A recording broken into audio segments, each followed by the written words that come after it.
esse, ancorado com os propósitos da doutrina, da elevação do conhecimento, do compartilhamento do saber, das trocas e aprendizados. Que as maiores e melhores emanações possam fluir para o coração de cada um e cada uma, em especial o companheiro Igor Coutinho, que está aqui conosco. Que suas palavras reverberem, repercutam em sintonia com o nosso saber. Que possamos estar abertos e conscientes para que este conhecimento seja cada vez mais valoroso nas nossas vidas. Que assim seja.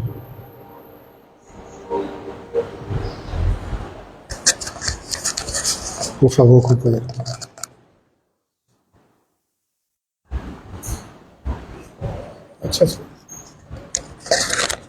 Nós iremos até 20h20, tá? Vocês tocam para o mundo. Ótimo.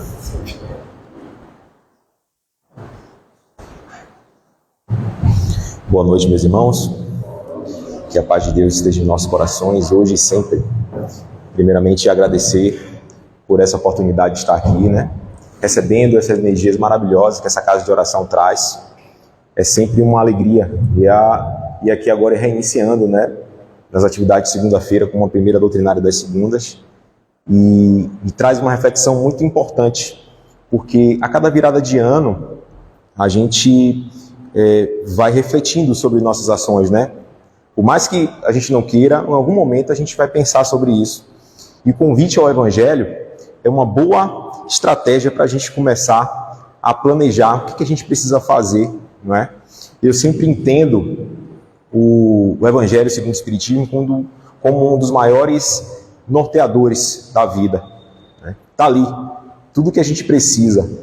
É certo que existem outras obras que vai trazer outras oportunidades de conhecimento, mas no final das contas, se a gente não tiver a parte da moral bem equilibrada, a gente acaba descendo uma ladeira que a gente vai passar por algumas dificuldades que não tem nem como mensurar. E logo quando eu cheguei aqui, estava lá embaixo conversando com o Raimundo, nossa amiga estava conversando ali também, e estava falando sobre os exilados de capela, não é? E assim, é algo que me marca muito quando a gente começa a falar de espíritos que tiveram oportunidade em um planeta, não conseguem avançar moralmente e precisam sair desse planeta, porque vai passar por uma transição e ir para outro que está ainda no estágio mais inferior e está em processo de transição. É basicamente isso.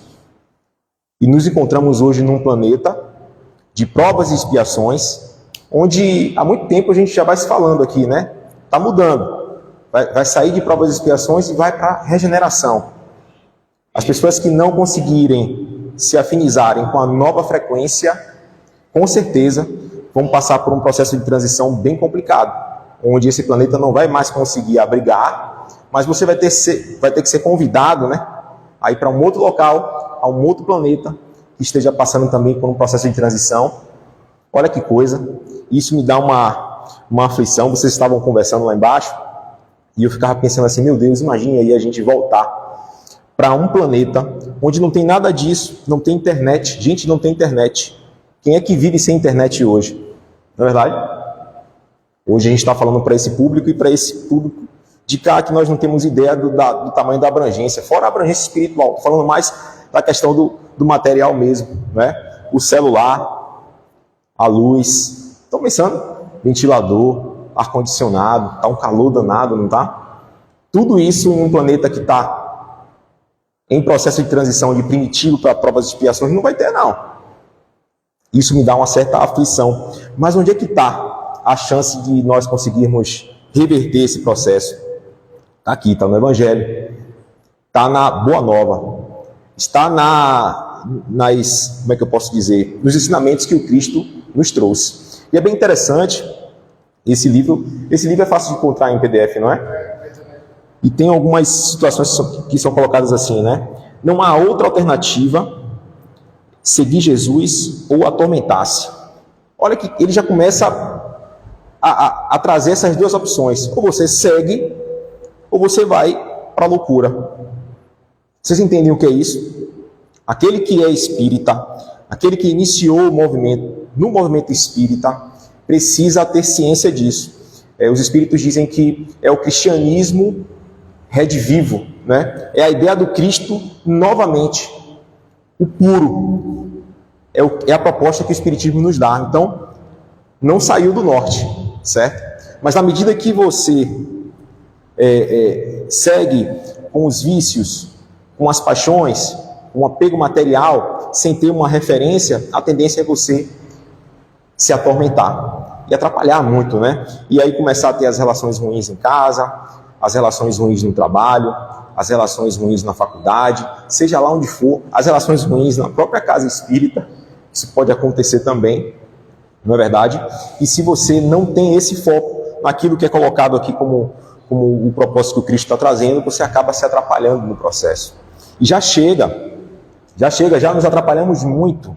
Nesse contexto aqui, a gente pode trazer várias vertentes do que é o espiritismo. E uma das situações que a gente determina como padrão, né, para quem entende o que é o espiritismo, é a imortalidade da alma, que naturalmente vai reverberar no processo de reencarnação. É uma coisa puxando a outra. Se o espírito é imortal e a gente precisa evoluir, a gente precisa crescer, nós seremos perfeitos em algum momento, a gente em uma vida só não consegue esse nível de perfeição. É lógico isso, não dá. Não dá, é um processo. Termina essa vida aqui, a gente vai ter que dar continuidade em outra. É por isso que a gente crê no processo da reencarnação. Não precisa nem ter prova material para isso, porque é uma consequência filosófica. Se nós formos entender o que é Deus, uma inteligência suprema, a causa primeira de todas as coisas, onde Ele é soberanamente bom e justo, Ele não ia fazer nada aqui que viesse a nos atrapalhar. Muito pelo contrário, muita misericórdia, muita capacidade de nos ajudar a crescer. Em uma vida só não dá, gente, não dá. Esse é o detalhe. Na medida que a gente vai vivendo as encarnações, existe um plano, né, reencarnatório. Todo mundo que estava aqui passou por isso, né? No momento que você está lá na erraticidade, no plano espiritual, que começam a definir o processo de retorno, existe um plano e a gente vai cumprir, ou melhor, tentar cumprir, né, com aquilo que foi estabelecido. Mas é que está a questão. Não é fácil. Ou é fácil? Né? Nesse mundão todo aí, imagine, né, as dificuldades que não seriam. Por isso que é muito mais fácil, acreditem, e menos doloroso morrer do que nascer. Isso é estranho. Se eu estivesse falando aqui de um público que não fosse espírita, eu acho que o pessoal ia jogar pedra, ia fazer alguma arte comigo. Mas essa é a realidade. Essa é a realidade. Oi? Imagine. São essas situações que a gente tem que começar a colocar na mente. E tem um detalhe. Existe um sofrimento, uma ansiedade, um temor muito grande. Se minha irmã aqui vai encarnar, a gente está no plano espiritual, eu estou vendo ela passando pelo processo, eu vou me despedir dela e vou torcer para que ela consiga ter êxito, sabendo das dificuldades que é aqui. Vou ficar triste, vou chorar porque ela está indo para um processo. Vocês entendem como é? E a gente chora aqui quando a pessoa desencarna, não é isso? Não é verdade? E no Evangelho, a gente vai entender algumas situações de quando a gente desencarna, é como se estivesse abrindo assim uma gaiola e o pássaro voa, mas a gente não quer entender isso. A gente vai sofrer porque a pessoa desencarnou. Porque a pessoa desencarnou não, porque a pessoa morreu.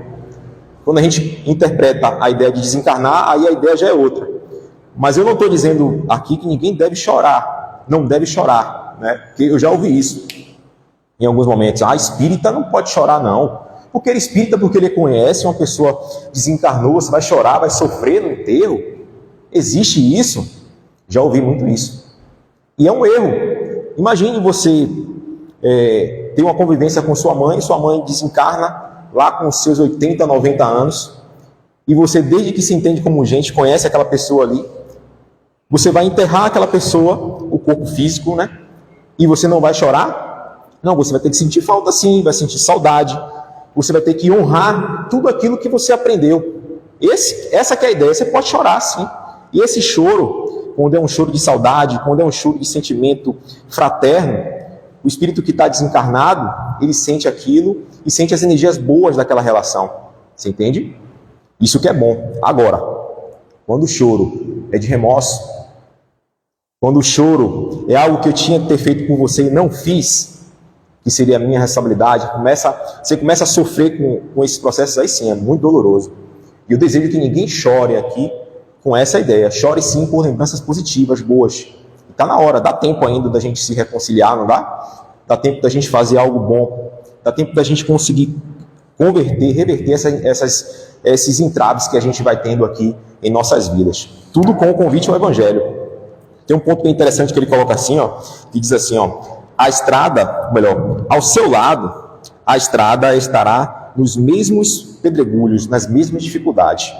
Eu refleti muito sobre essa frase, porque eu poderia estar trazendo para vocês aqui uma ideia. Olha, gente, vamos fazer um compromisso aqui de a gente seguir o Cristo, de honrar tudo que está aqui no Evangelho, que nossa vida vai ser toda tranquila. A gente não vai passar por dificuldade nenhuma.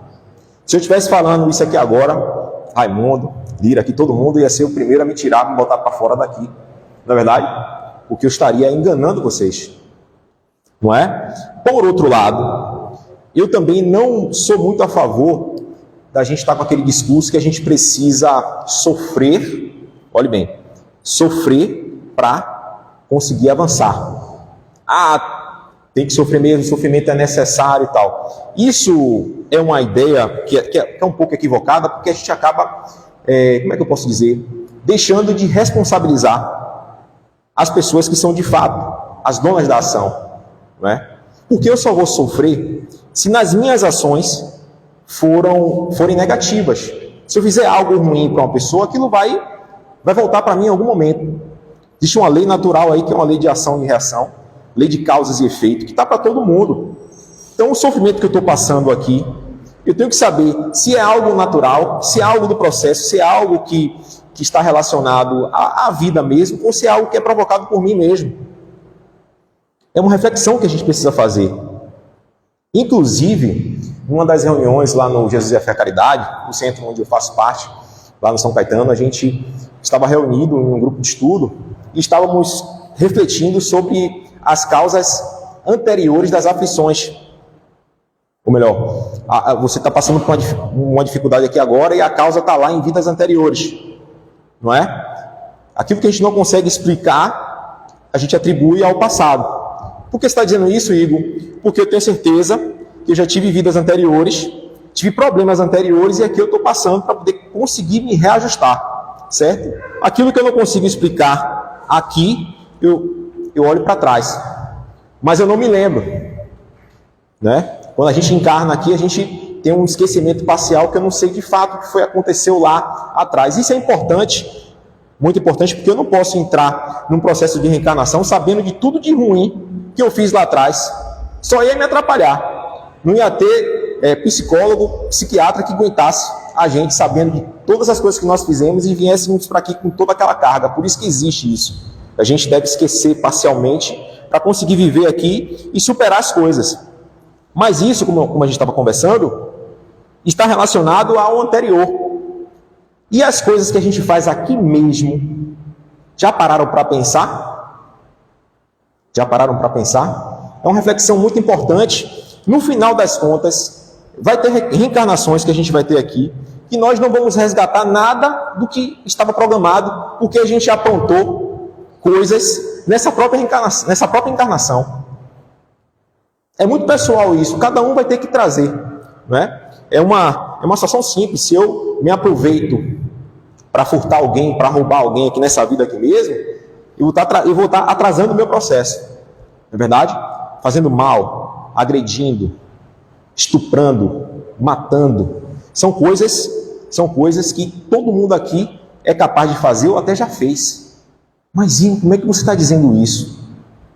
Quem pode dizer o contrário aqui que nunca fez isso? Quem pode? Por que eu estou trazendo isso, Lira? Porque existe uma situação que é interessante, que está relacionada ao ato da gente não julgar as pessoas. É justamente por causa disso. Porque no momento que a gente vê uma atrocidade acontecendo no jornal, que é noticiado, a gente fica enfurecido, a gente fica com muita raiva, mas a gente não sabe se a gente já fez aquilo ou até pior. Entende? Por isso que a gente não pode julgar. Deixa Deus, né, fazer isso. Deixa a própria pessoa entender o processo. Deixa a própria pessoa que ela vai ter que reparar aquilo que ela fez de errado. Vocês entendem? E aí, vamos acabando no sentido de... A gente vai estar se livrando de estar se comprometendo com mais coisas. Que a pessoa já fez algo errado e eu vou ajudar, né, a fazer um nichamento. Você entende? Então, é muita reflexão isso, porque tem situações que estão sendo noticiadas agora que são muito brutais mesmo, dá muita raiva. A gente fica indignado. E aí eu trago também uma outra reflexão com base no julgamento. É bom a gente trazer isso, porque quando a gente coloca assim, olha, Igor, não pode julgar. Mas, se a gente botar ali a cabeça ali na janela e olhar para baixo, ver alguém tomando a bolsa do outro, ali na hora, você sabe que aquela pessoa está fazendo algo errado, ou não sabe? Sabe ou não sabe? Está roubando. E aí, eu posso fazer isso? Eu estou julgando? Eu gosto de trazer isso porque é uma ideia bem interessante. Mas para poder eu não me estender muito e sair fazendo uma enquete com todo mundo, o que eu quero dizer para vocês é que a gente só pode julgar a ação. Como assim, Igor? Eu sei que eu não posso roubar, não posso matar, não posso ofender as pessoas, não posso furtar, não posso ludibriar as pessoas, não posso fazer mal às pessoas. Agora, se minha irmã está fazendo algo de errado, é um problema seu. Eu sei que ela está fazendo errado, mas eu não vou estar aqui. Você não presta. Aquela ali fez algo de errado, aí eu já estou escandalizando a coisa. Vocês entendem quando eu digo isso? Agora fica beleza. Então eu sei quais são as ações que eu não posso fazer.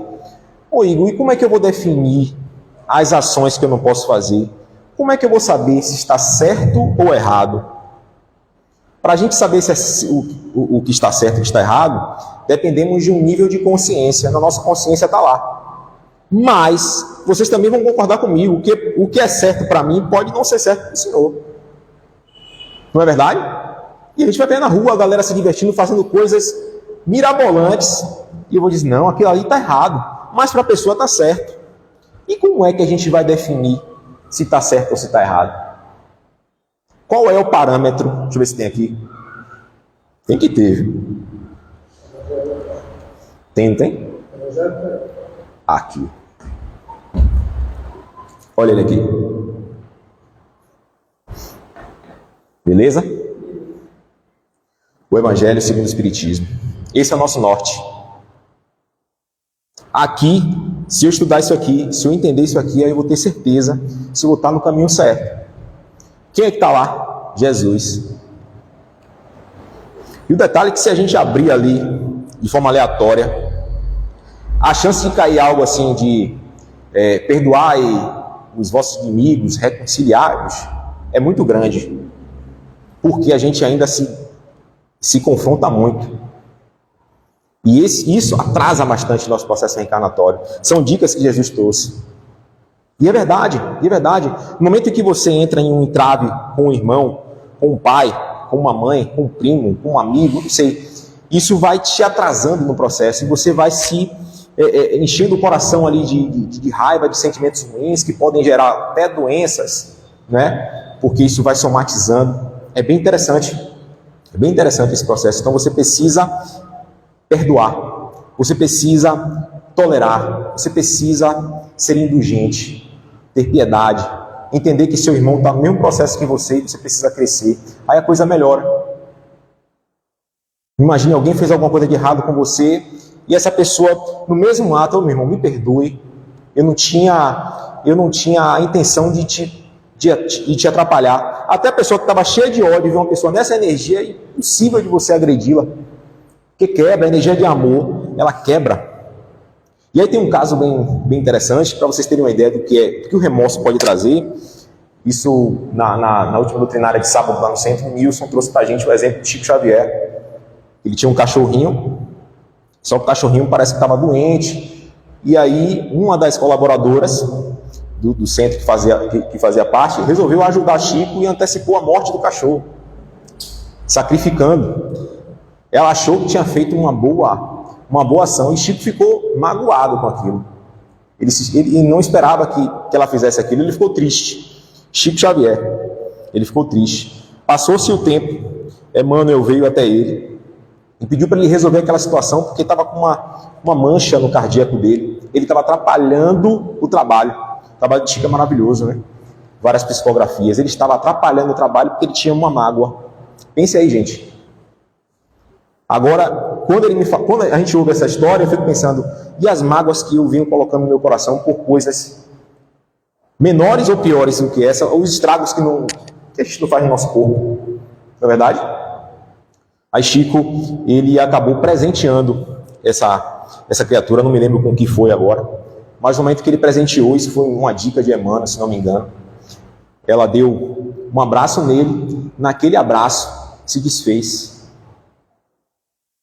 É o abraço, a reconciliação salva mesmo. E aí, se a gente tiver alguma coisa, algum entrave desse na família ou com alguém, tentem, pelo menos, não pensar mal. Se não consegue dar um abraço, faça uma oração, ore pela pessoa, né? Esse é o convite ao Evangelho, certo? Deixa eu ver mais um outro ponto aqui que é bem bacana. Adversários de ontem e antipatizantes de hoje se darão as mãos numa cruzada severa. Nesse texto, ele vem dando um choque muito grande na gente, porque vai mostrando toda a dificuldade que é no momento que você está encarnado e no momento também que você decide assumir o Cristo. Lá no final ele vai dar um up bem bacana para a gente, mas é um pouco... dá um pouco de medo, sabe? Meu Deus, mesmo eu seguindo, eu vou passar por tanta dificuldade. E ele traz um ponto onde tem esses inimigos que a gente pode encontrar aqui mesmo, e aqueles que estão relacionados com vidas anteriores, que geram os processos obsessivos. É outra coisa que atrapalha a gente muito. Atrapalha demais. Só que eu hoje aqui não vou botar a culpa em nenhum obsessor. Eu vou só trazer o alerta do cuidado que a gente tem que ter conosco mesmos. Porque na medida que a gente cria uma relação de obsessão, é porque alguma coisa teve. Em algum momento, eu abri campo para isso. Eu deixei com que essa relação se tornasse mais forte por alguma ação que eu fiz, ou até mesmo por algo que eu devo ter feito para essa pessoa em outro momento.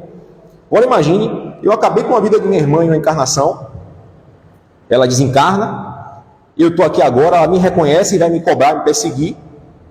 E chega a minha irmã aqui numa reunião mediúnica, manda ela sair.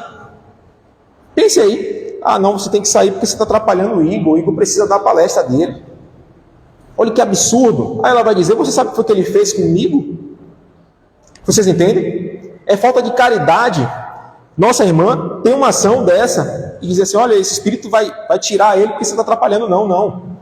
A ideia é fazer com que eu reconheça aquilo que eu fiz e busque me melhorar, busque atuar, busque trabalhar, busque fazer o bem. Aí o espírito que eu fiz mal, olha que bacana que vocês vão ver aqui agora, o espírito que eu fiz mal, ele vai estar comigo. Se ele vê que no meu comportamento eu tive uma mudança e estou trilhando um processo, ele tem duas opções, ou ele vai se afastar, ou ele vai se converter também ao trabalho, porque isso acontece. Mas não foi porque nossa irmã mandou ela sair. Essa que é a ideia da real desobsessão.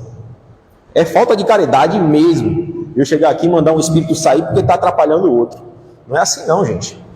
Muito pelo contrário. A gente precisa se entender, buscar se responsabilizar.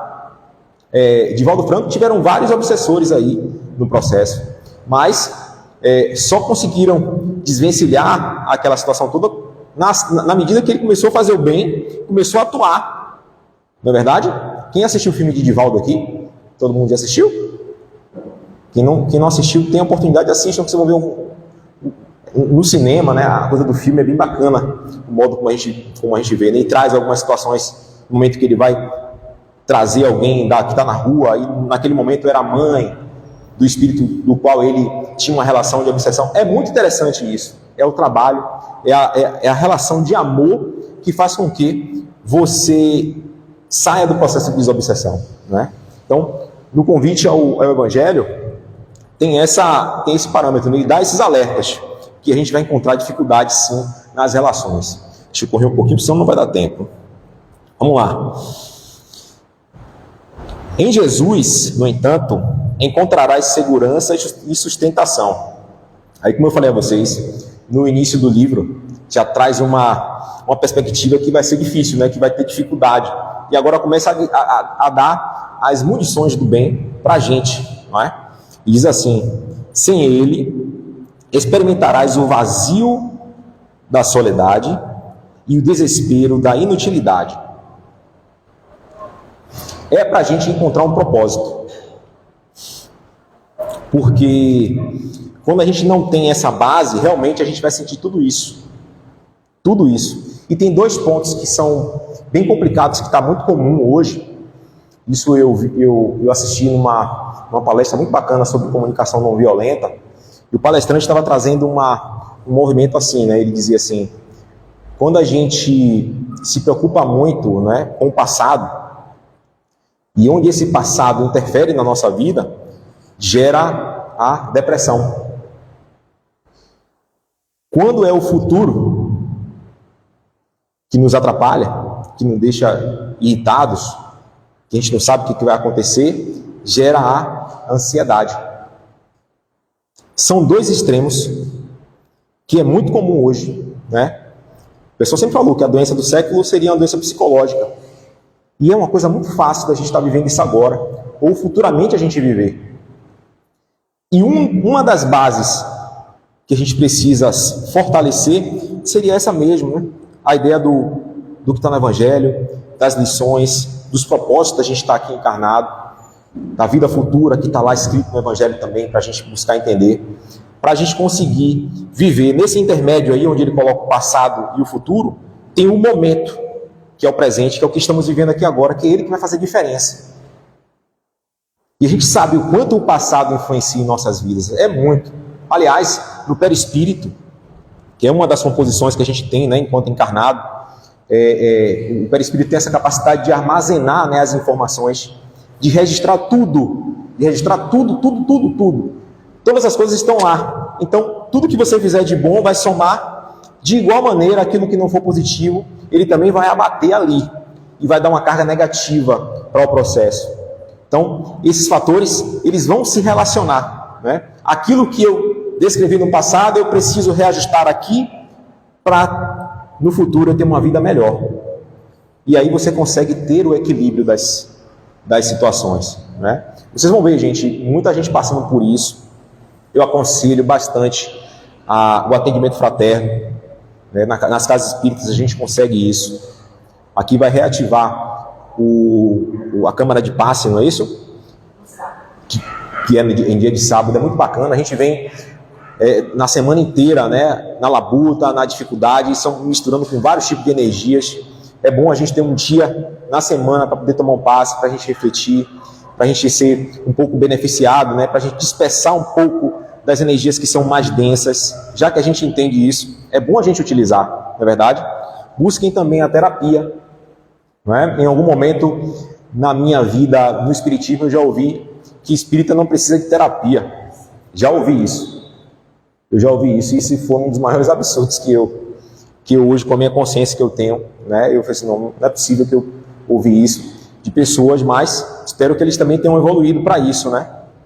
Se precisar de ajuda profissional, vão para lá sim, busquem. A gente precisa se fortalecer, não é verdade?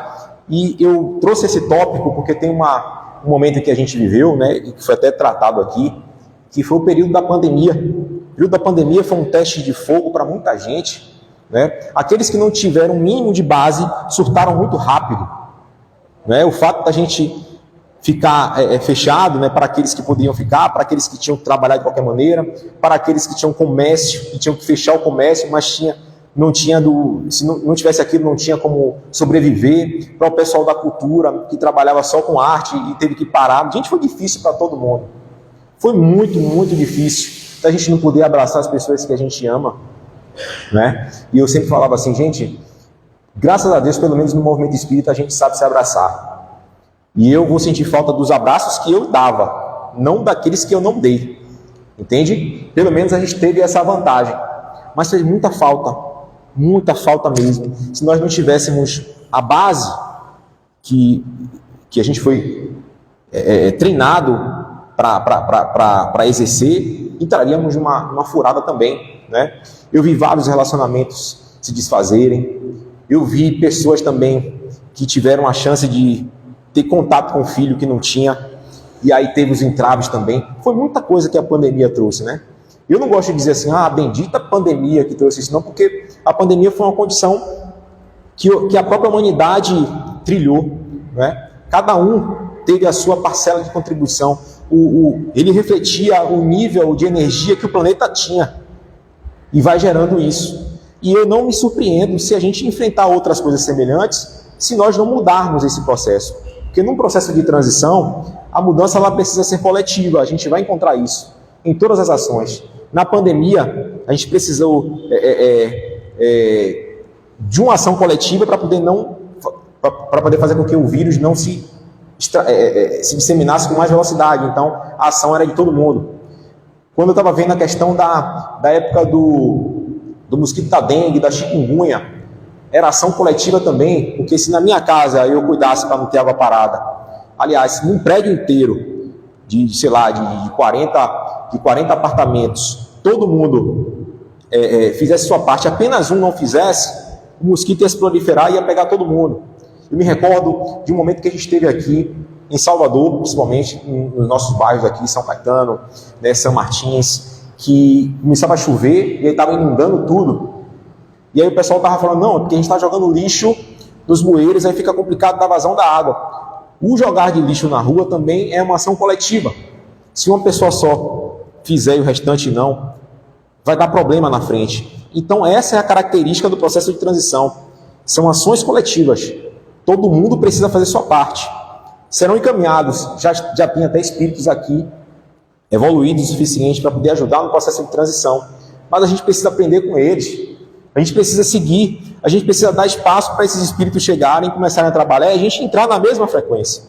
Essa aqui é a ideia, né, de processo de transição. Vamos lá. Mais um tópicozinho aqui.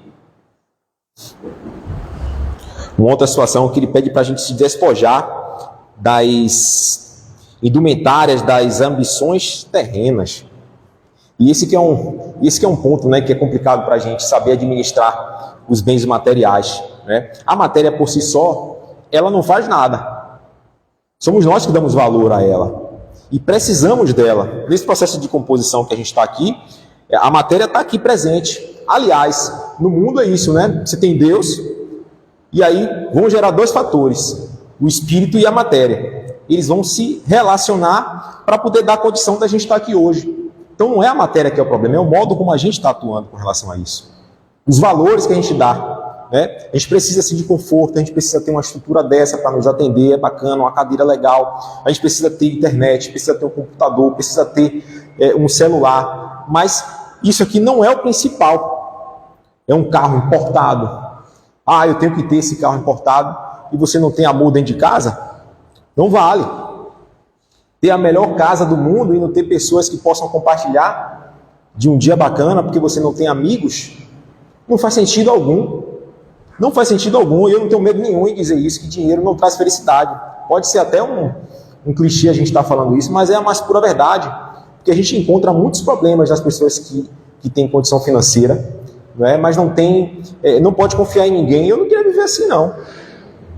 Eu sou muito criticado por falar isso, né, quando as pessoas falam assim, vamos jogar na Mega Sena. Quem aqui jogou na Mega Sena? Só para poder saber. Quem jogou na Mega Sena? Levanta a mão aí. Pronto. Esse ano eu não joguei não, e se meu bolão ganhasse, eu ia passar no jornal, né? Naquela, onde só o cara que não jogou, que deve ser horrível, né? O seu bolão do seu trabalho ganhar, todo mundo sair e você ficar lá, né? Mas assim, eu confesso a vocês que eu tenho receio, porque eu acho que eu não estaria preparado o suficiente para estar na mão aqui agora, vamos lá, 118 milhões de reais. E aí você vai fazer o quê? Se você não tiver um plano, você está assinando a sua sentença de de morte não, de sofrimentos eternos. Não é eterno, vocês sabem disso, mas podem durar muito tempo, porque o que prende a gente aqui é essa ambição. Aí a gente, eu vou viajar, vou fazer isso, vou comprar tudo, vou dividir com minha família toda e tal. Veja como é que você vai fazer isso. Porque se você dividir com todo mundo em partes iguais, se sua família for grande, e aquilo de repente não render mais, você também responde. Não é verdade? Não é verdade? Mas fica para reflexão, Dinheiro é importante, é positivo sim, a gente precisa, mas ele também pode ser um caminho complicado para a sua vida aqui na Terra. Vocês escolhem. Mas se jogarem e ganharem, tenham responsabilidade. Porque se entrar na futilidade, vai descer uma ladeira tamanha. Vai descer. Aliás, no Evangelho tem, né, que é mais fácil um camelo passar no buraco de uma agulha do que o rico entrar no reino dos céus. Eu pensava que camelo era o animal mesmo, né? Mas seria uma linha mais grossa que se coloca, né? Passar uma linha grossa em um buraquinho fininho não dá. Não dá, é difícil, vai depenar todinho. Mas vamos pensar que é um camelo mesmo, pra gente, camelo animal, né? Pra gente tomar logo esse choque e se cuidar, porque aquele que tiver essa chance, aproveite, mas aproveite bem. Porque a chance de você se perder é muito maior. E os espíritos até colocam, né, que a prova da riqueza, ela acaba até sendo mais difícil que a da pobreza. Mas isso não significa que da pobreza é fácil. Não é. É difícil também, entende? Mas está lá. Entre a pobreza e a riqueza, é mais fácil na riqueza você se perder. Reflitam sobre isso. Reflitam, estudem. E aí tirem suas conclusões também. Vamos lá. Tem mais quanto tempo? 10. Ótimo. No corpo tudo passa e rapidamente passa. Eu entendo isso como uma misericórdia divina, né? Para aqueles que estão passando por dificuldades aqui, que vão sentir no corpo, tenham fé. Tenham fé que vai passar. E a gente tem que ter essa resignação mesmo, né? Porque a gente não sabe o que foi que a gente fez, o que a gente precisa passar aqui. Mas se estiver passando por alguma dificuldade, a nível de doença mesmo, né? Que é algo que você não consegue explicar porque foi uma ação que você teve aqui, não xingue a Deus. Sofra não vou nem dizer sofra, sinta dor com resignação. Porque no estudo anterior, a gente estava falando, né, que é uma diferença entre dor e sofrimento. Você pode sentir uma dor sem sofrimento. A dor faz parte, é natural, todo mundo vai sentir dor. E é importante, a dor é uma sinalização de que algo está errado. Se não tivesse, a gente poderia estar morrendo aí do nada e ninguém ia saber o porquê. E tem pessoas que têm doenças que não sentem dor. É um processo, imagine você fraturar um punho e não sabe que está fraturado. Deve ser terrível, não é? Essas situações. Quer falar, meu bem? Vá.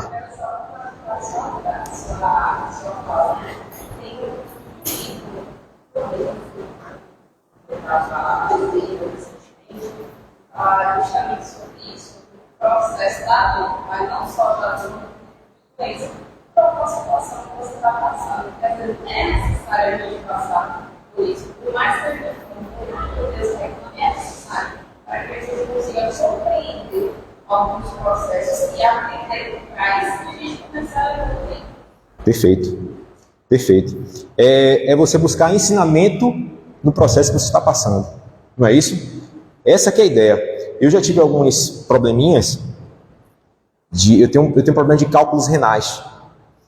E eu tive cólicas renais. Já tive uma pedra obstruída. Nossa, foi a pior dor que eu senti na vida.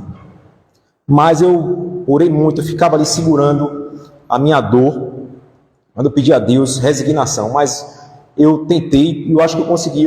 A minha esposa, ela está ali, ela pode comprovar. Em nenhum momento eu briguei com ninguém por causa disso. Mas eu comi minha dor e foi difícil. E eu fiquei pensando, meu Deus, o que foi que eu devo ter feito em outras vidas? Ela está passando, é melhor nem saber. Mas eu passei pelo processo. Às vezes pode ter sido nessa também. Às vezes pode ter sido. Exato, exatamente. Pode ser também, mas dói bastante. Não desejo cálculo renal para ninguém aqui, né? O pessoal diz assim, é uma dor que é semelhante à dor do parto. Aí eu falei assim, olha, há controvérsia, né? Porque depois que a criança nasce, você tem uma sensação maravilhosa, né? Ou espera-se que tenha, não é? Mas a do cálculo não, é algo que você não quer, mas está lá. E aí, gente, para finalizar, eu queria compartilhar uma situação com vocês que é bem interessante, é com base nisso aqui, né, desse convite ao Evangelho. Eu ficava pensando na seguinte forma: nesse mundo de hoje, para você criar um filho, né, e ter um filho, você pode imaginar assim, como é que você vai trazer uma criança para esse mundo? E é um mundo tão complicado, é tão difícil. Será que dá para a gente fazer? Como é que a gente vai viver assim? Como é que a gente vai conseguir educar uma criança nesse processo? A gente sempre pensava nessas situações, né? Mas graças a Deus, com base no movimento espírita, com base nas obras, a gente consegue ter um norte, não é? Porque na medida em que você vai ser responsável por alguém, a gente precisa dar os melhores valores possíveis, né?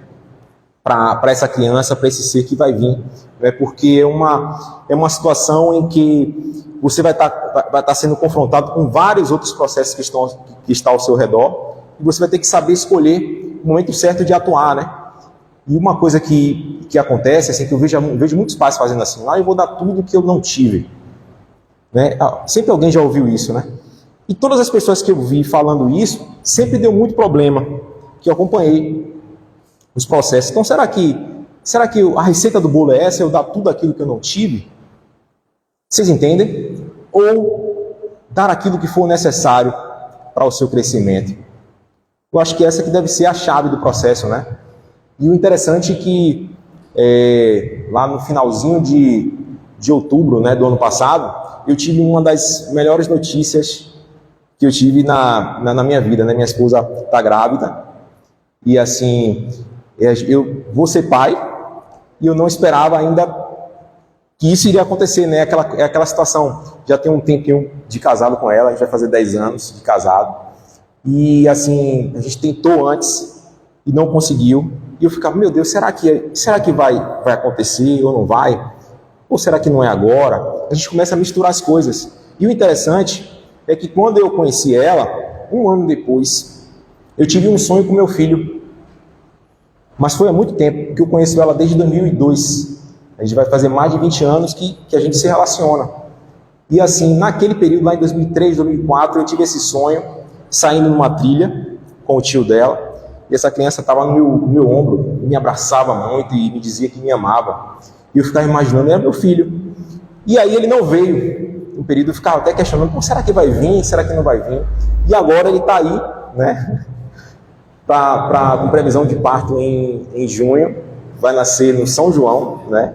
No melhor mês, que é o melhor mês da gente, né? A melhor festa, a melhor comida, as melhores pessoas. Quando a gente vai para a roça, que vê lá o pessoal com tanta simplicidade, que tem tanto amor, né? E vai nascer nesse período. E eu me sinto hoje preparado para lidar nesse processo por causa disso aqui, porque a gente vai ter essa ambiência. E esse espírito ele vai encontrar dificuldade, sim. Eu não posso ser para ele que não vai, que eu estaria mentindo, na verdade. Mas ele vai encontrar, sim, muito amor, vai encontrar pessoas que querem o bem, vão encontrar exemplos maravilhosos aqui na vida, e a gente vai ter que apresentar isso. E a escolha é dele, né? É um menino. A gente já sabe o sexo.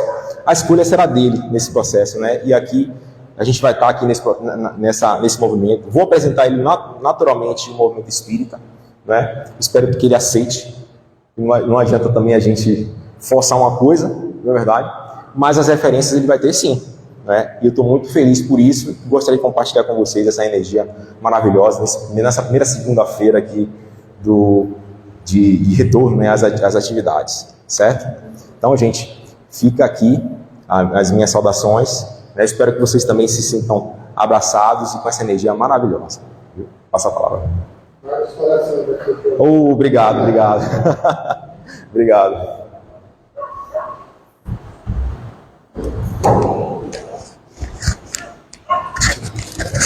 Não tomou água. Obrigado. Oi? Muito grato, Igor. Oi? Qual é o teu nome? Ok. Porque o pessoal deve ter ficado curioso em saber seu nome. Essa é Cristiane, tá? Então, interessante, na hora que você falou, os olhos das pessoas brilharam. Isso é muito lindo dentro do processo, do que você está falando, de vir uma criança nesse momento, mas quando a gente anuncia a vida de uma criança, os olhos brilham. Tá? Então, parabéns, Deus abençoe. E a gente agradece muito porque no ano passado, quando nós estávamos definindo os temas, nós pensamos exatamente em abrir o ano com essa ideia do convite, né? De convidar a cada um e cada uma e também nos convidar. Porque quando nós olhamos o livro, quando nós olhamos o tema, nós somos instigados também a pensar sobre a nossa prática individual e nossa prática coletiva. O Igor estava falando, eu estava pensando na próxima doutrinária, que vai ser convite à esperança. Nesse momento que as coisas estão, convidar à esperança. Então que esse momento, gente, tenha sido um momento de instigação, de provocação, para que nós possamos não só procurar o livro Convite à Vida, uma psicografia de Divaldo Franco, pelo espírito Joana de Ângeles, mas essa análise desse tema de hoje, de nós pensarmos o Evangelho segundo o Espiritismo como esse instrumento a nos auxiliar no nosso desenvolvimento moral. Enquanto o Livro dos Espíritos tem muito desenvolvimento intelectual, né, a compreensão de como as coisas se dão nesse contato com o mundo espiritual, o Evangelho nos convida a fazer essa mudança, ou essa modificação, ou até mesmo, para alguns, a tentativa. Tentar não é ruim. É bom saber, nós estamos tentando. Então o Evangelho tem essa provocação e a gente agradece muito por essas reflexões. A segunda parte da nossa noite são nossos companheiros e companheiras passistas.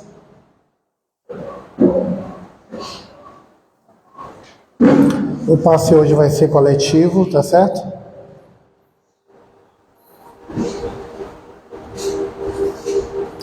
Quando nós falamos passe coletivo, nós estamos falando do posicionamento dos passistas, mas também do posicionamento do nosso coração, do nosso espírito, do nosso pensamento. Que possamos nos sentir conectados e conectadas numa grande rede de afeto.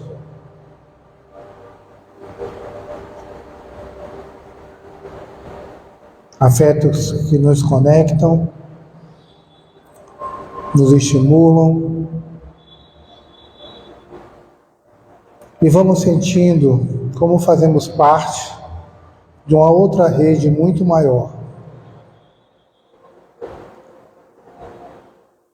Essa rede que nos conecta com a nossa individualidade, com a nossa divindade, enquanto parte de um todo.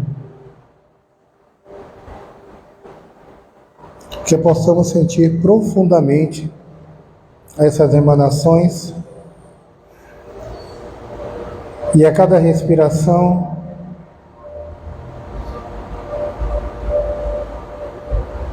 sentindo a energia fluir por nossos corpos. Somos parte de um processo muito maior. Somos gota em um oceano. Nós somos agora várias gotas reunidas. Nós somos o próprio oceano, o oceano da vida.